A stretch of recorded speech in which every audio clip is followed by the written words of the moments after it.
In our organization, it is the CEO that has messaged it to say that this is a journey that we must embark on, and it will be the survival of the fittest.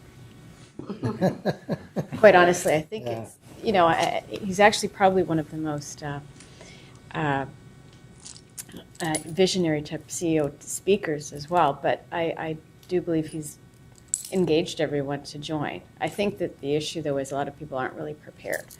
And there is somewhat fear, that people feel because of, even if there is a journey for them to actually take on new skills, they might not feel that they're competent to be able to learn them. So that could be also an issue in terms of the transition. But the CEO is really setting the stage and saying it is a journey of feeling uncomfortable until you get there. So it's turbulence. Ours is opposite. The business drives a lot of this stuff. They're saying we want the data, like analytics, and saying, why don't I have a report tomorrow? And saying, it takes, you've got to plan the, everything has to be analyzed and checked and balances and planned for it. They just want it right away. They want a report spit out tomorrow saying what I need to do. As from a people perspective, my thought process on this one is you're going to have technologies changing and digital transformations happening. So your employees, that's an IT people, have to continue to learn the same way. So you got to build a culture. They're willing to learn and adopt and move on. Otherwise, there's going to be people going to be left behind.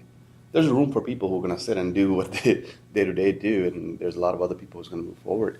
So you're going to have to create a culture that is willing to move and adopt.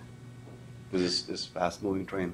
I think for us, digital transformation, especially on the cable side, has led to a total business transformation.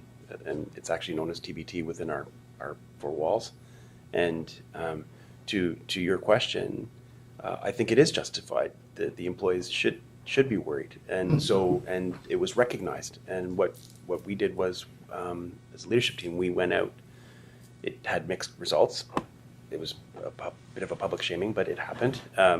We went out and said, look, we know this change is coming, and either you're going to be on board or not. So here's a mass voluntary departure program, and you can take it or leave it. We are seeing the business side of the house pushing IT harder than ever before. Oh yeah.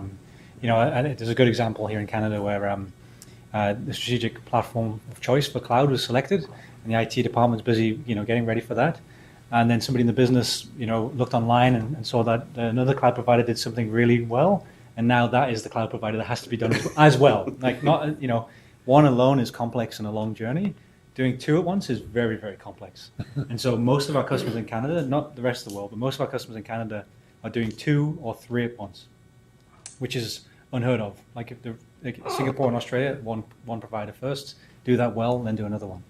So you're kind of bringing on a big level of complexity to what you're doing. But I mean, ultimately they're trying to get rid of undifferentiated heavy lifting for the business.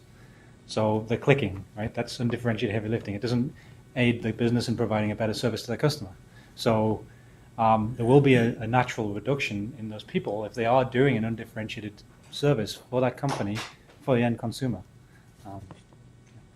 Is it possible to engage the employees early on so that they have some input into the development of the technology and the usage of the technology?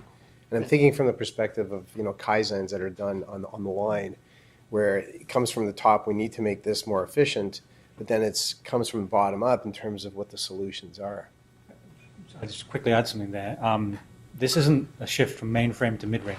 This isn't a minor shift of a version of Oracle to the next version of Oracle. This is a fundamental shift how IT services will deliver to your business. And so it's absolutely critical to understand that. Some people won't be able to jump that gap. This is a totally new way of doing IT. And one cloud provider, like Amazon, on average changes 6 times a day. On average. That's one.